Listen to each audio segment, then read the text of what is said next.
This is for Friday, February 2nd, 2024. This is another edition of Football Today. You know that dude from the Talking Giants world, Bobby Skinner. I am Chris Rose, producer Rob, and producer Mikey along for the ride. This show is so huge it takes two guys to put it together. Bobby Skinner, are you safe? Are you okay? Where are you? I'm still in Mobile, Alabama. I'm in the bedroom because we did an Airbnb. And I'm trying to do lighting, but also blocking the light behind me. I'm doing wonderful. It was a great week in Alabama. Yeah, it looked great. I watched all the coverage on our network, NFL Network. It looked awesome. The weather was fantastic. I thought the kids were pretty good. We'll get to some Senior Bowl stories in just a little bit. We're inching closer to Super Bowl 58, but because we have two shows next week before we still even kick, we're going to be breaking it down and, breaking down interviews and philosophy and strategy and all that sort of stuff. But there's a lot Isn't of what? isn't it a shame they don't do like the NFL awards this weekend so we can talk about them and the Hall of Fame Oh. and all that? Yeah, well, they like it when they can just have it in one party area, which would be Yeah, Las that's what Vegas. it's about, a party for the elites. Yes, that's exactly what it is. Believe me, that's exactly what it's turned into. But there's a ton of coaching news. So let's start with this. Jim Harbaugh played Meet the Press for the first time since he became officially the LA Chargers head coach. Of course, he just led his alma mater, Michigan, to a championship, and now he jumps back into the NFL waters. And there's a lot of people that asked, why? Yeah, love of Michigan, but love of the NFL. It was time. I got so many. I know I said this the other day, but I only got so many sands left in the hourglass, and I want another shot. I want another shot at to be simply known as world champions. The Lombardi Trophy. That's my mission. Yeah, I don't think anybody is surprised that he jumped back into the NFL game, particularly after winning that title up in Ann Arbor finally. But do you think that he's going to see this job all the way through?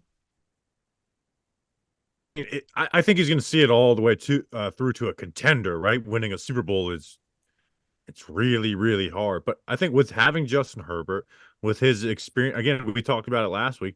Everywhere the guy has gone, he won. Everywhere, whether it was San Diego, the University of San Diego, or the helpless San Francisco 49ers at the time with Alex Smith in year whatever, he's always won. And this will probably be the best quarterback he's ever had in his time. Yeah, I expect that he'll hang around. Harbaugh does have a bit of a shelf life. There's nothing new here about that. Whether it was running into a issue with Trent Baalke out in San Francisco or just wanting to move on from Stanford once Andrew Luck had moved on and had another year there or whatever, and then he was like, "Yeah, I'm going to go to the NFL, so I'll see you there." Um, I think he's going to do great out there. Now, he's quirky as hell, man. I watched that entire freaking hour-long press conference, and he was literally all over the place. But the one thing the dude can do is coach football and motivate men. I have no questions that he's going to be able to do it. Does he instantly turn them into a contender? I got to see what their team looks like once they clear all this cap space and how they draft and all sorts of stuff, but I'm not going to put it against him. Oh, I would guarantee they're a playoff team. Like Harbaugh has gotten instant Guarantee. success, and again, it's not the highest award in the world. There's 7 out of the 16 teams in the conference make it, but I would guarantee he's going to get the most out of that Chargers roster next year, and that roster is going to include one Justin Herbert, and both on the other side. I believe in them. I really do believe in Harbaugh. Like you said, there is a shelf life, right? So 4 or 5 years from now, this could have run its course, but the first 3 years, he's going to get every ounce out of that team. And can I just give him some credit?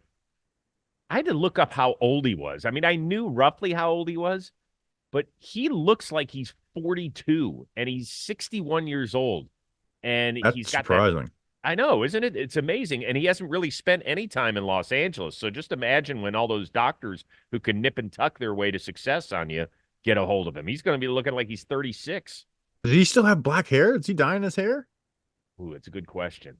I It's a great question. If so, it's a hell of a dye job because it looks as natural as anything I've got. What do you think?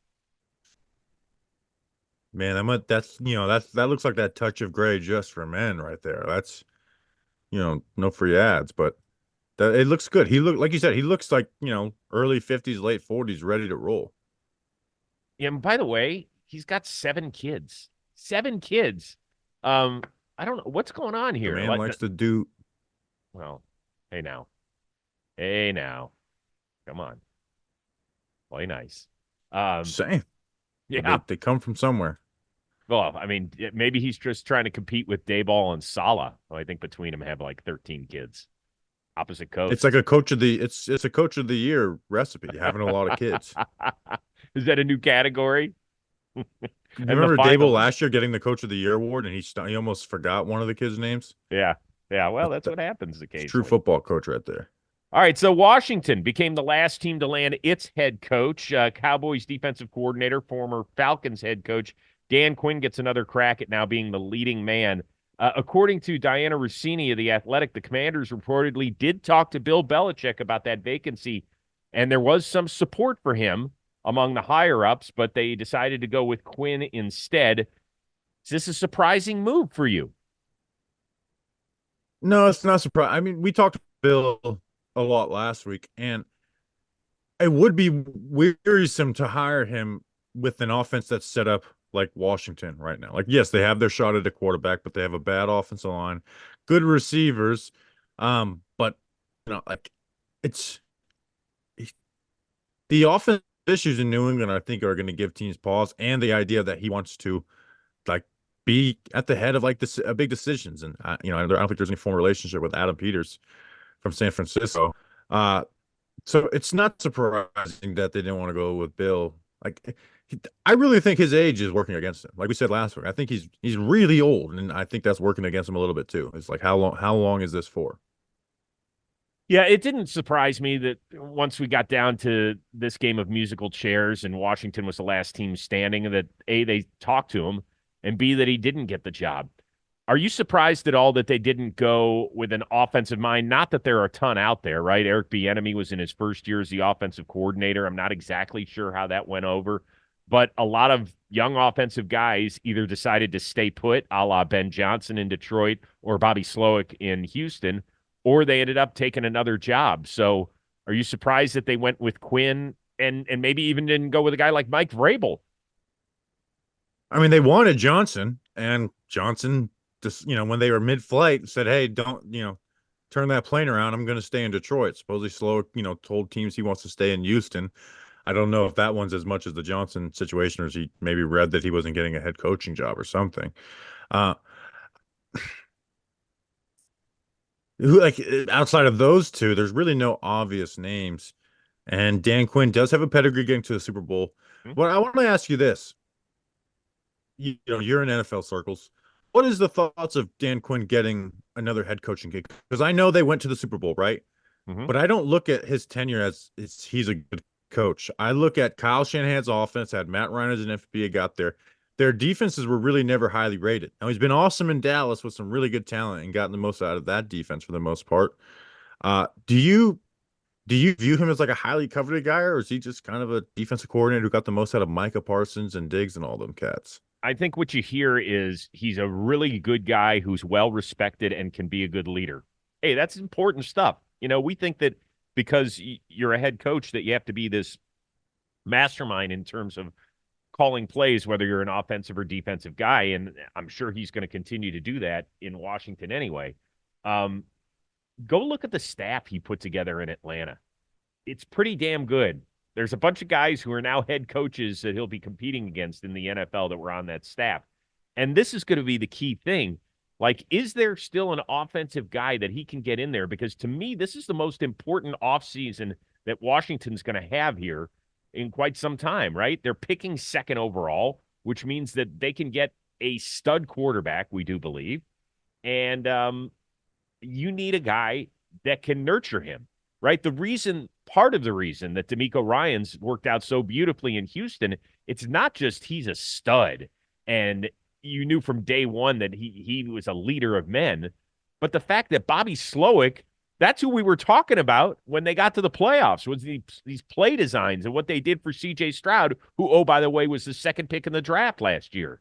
So this is critical that Dan Quinn, the most important thing he's going to do is hire an offensive dude in Washington. And that's why if I was looking for a head coach, obviously you pick the best man for the job. But I'm hoping that the best man of the job is an offensive coach, right? Because that just gives you more stability as a franchise. Because even if he gets the right offensive coordinator, well, guess what? If you have a good offensive coordinator, guess where he's going? To another team to be their head Mm-hmm. coach, and then your team falls apart, like it exactly happened in Atlanta. Um, so I feel bad for the Commanders because they kind of had their sights set on Johnson, and then he backed out at the end.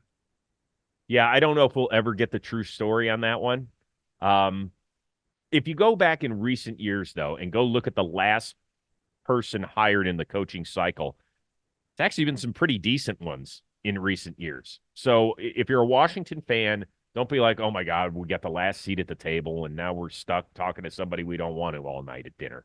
Don't feel that way. It's just, it's really important that Dan Quinn solidifies with the rest of his staff. And because so many guys have moved on, to different offensive coordinator roles, I don't know. Let's see. I'll be excited to see what he does with the defense. They're stripped of talent, especially after they traded, Sweat and Young. But what was one of the main things that he did when he got to Dallas? That defense before he got to Dallas was undisciplined. It was the most undisciplined defense in the NFL. Like they wouldn't even play their gaps, like simple shit like that. And that was the Commanders last year. They were not a good defense. They were never going to be a good defense, but they were so undisciplined. So Quinn is at least going to get in there and get them to be a disciplined defense despite the lack of their talent. And then, like you said, can they get the right offensive mind and the right quarterback at pick number 2?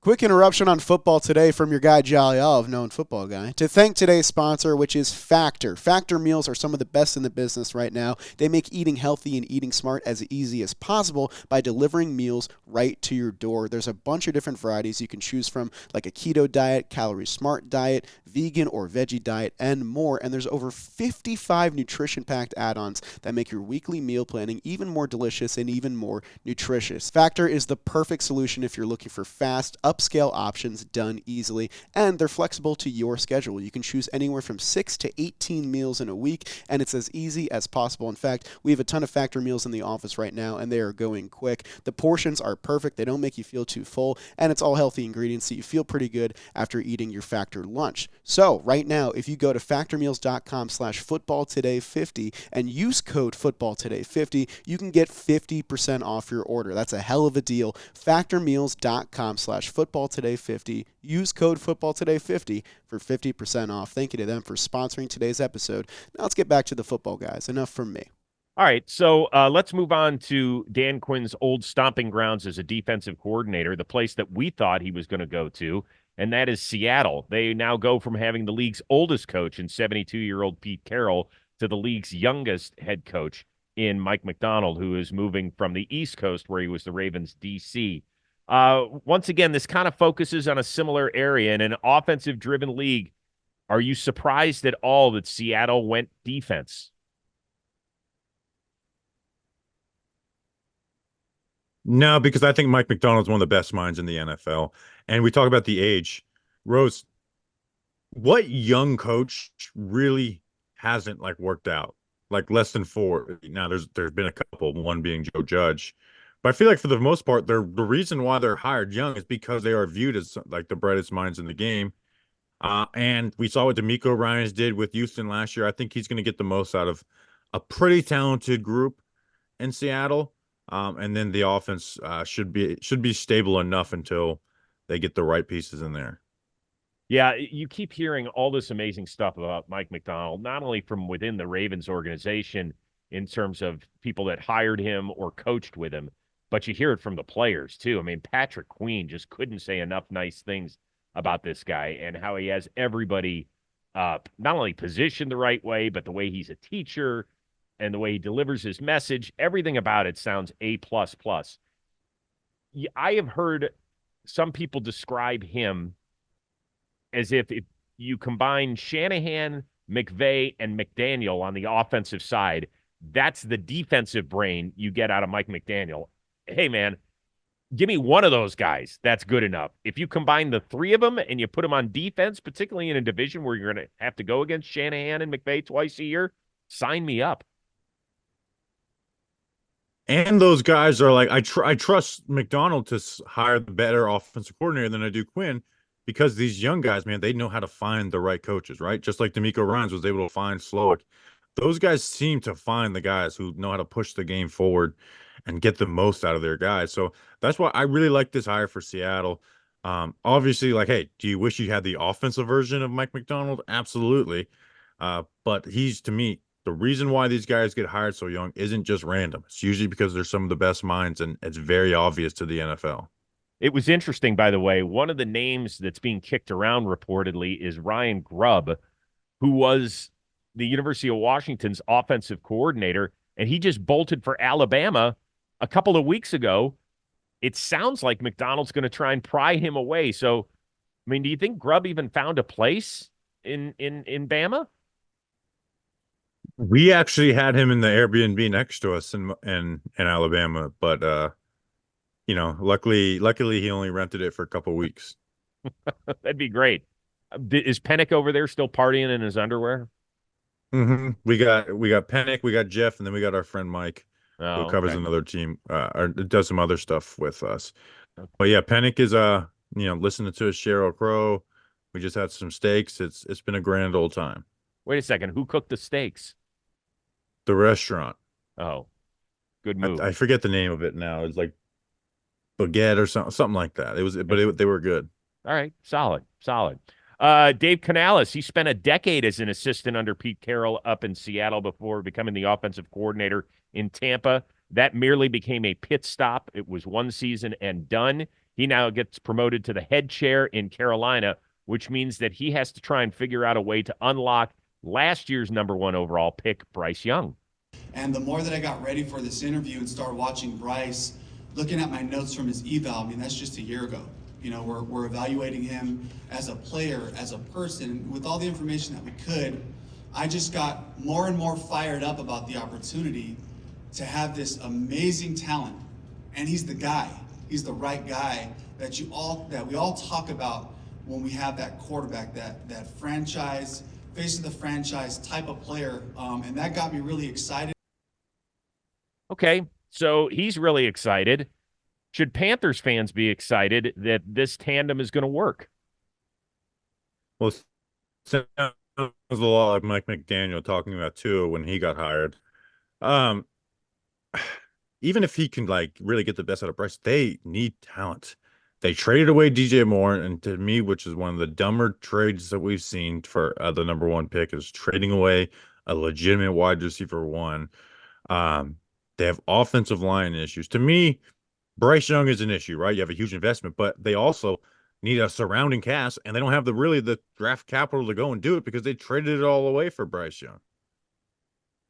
We have seen #1 overall picks struggle before. I mean, if you want to take it back 35 years to a guy who ended up in Canton, Troy Aikman did not win a single game as a starter, I believe, his rookie year under Jimmy Johnson. But Troy Aikman also wasn't like 5'10", 190 pounds. Troy Aikman was a big, sturdy guy. I'm worried about Bryce Young. I am. I'm trying not to panic because I loved watching him play at Alabama, and I thought he did some magical things and could really throw the football. But, man, there is such a difference when you're playing with a bunch of 5-stars as opposed to a bunch of guys who can't put up 5 points per game. Like, it is worrisome right now. He didn't just struggle last year. He was horrible. He was, some of the worst, like for quarterbacks who started the whole season and didn't come in as backups. Like, I'm trying to think of who was worse. Like there was not very many that could argue for that title. And like you said, he has no favors for surrounding cast. He's very short with offensive line issues. And hey, Dave Canales seems like a good candidate, right? Like he did some good stuff with Tampa. But they didn't change the world in Tampa with that offense, right? Baker had a good year. You got a lot of production out of Mike Evans, for the 8th straight year. They didn't change the world offensively. I mean, the Panthers held them to 9 points, right before the season ended. That's all true. I wonder if part of the allure is that he has worked with guys. I know this is a weird thing to say, but Baker's not the biggest guy in the world. Now he's thicker than Bryce Young, but he's not super tall. I can tell you this. He's not taller than I am. He worked with Russell Wilson up in Seattle as a quarterbacks coach. So he understands, at least from a vertical standpoint, what sort of issues Bryce Young might be dealing with. Now, Young, Russ was thick. Russ was a big guy and could always run. Baker, as I mentioned, he could always stand in there and take a shot. It's the number one thing I worry about. Like, I saw Bryce Young last year at the Combine. We were on the same flight, and we get off at the, at the baggage carousel, and I was looking at him. I was like, oh, my God, this guy could be the number one pick in the draft. Like, he is tiny, dude, and it's just, I don't know. I'm having a real, as you can tell, Bobby, I'm having a real hard time getting past this. Well, and they also have, possibly the worst owner in the NFL with David Tepper. Tell me their offensive weapons. Adam Thielen, he had a solid year, in the slot down there. Does their offensive line set like what? And oh well, they'll have a good first round pick. Oh shit, no, they don't have that. Well, what about the second round pick? Oh shit, they don't have that either. Hopefully, not Barkevius, Jonathan Mingo. Shout out other Cleveland Browns draft bust, Barkevius. Hopefully, Jonathan Mingo turns it on. Really liked him at the Senior Bowl last year. But they just don't have good players. They don't. I mean, they've whipped on a bunch of guys, right? Mingo, I liked a lot. I hated their draft last year. Forget Bryce Young. Every other one of their picks I didn't like. And even Mingo, who I like, was a reach. Yeah, it was a reach, but I don't think they were alone in thinking that he would be at least do something. Yeah, I mean, who else do they have at the receiver position? Terrence Marshall's still there. He hasn't done squat, right? He's nothing. I mean, it's just Adam Thielen's really the only guy who's proven anything. Now, again, I like Mingo. I think he can turn into something, but he's not going to turn into something that's going to carry that offense either.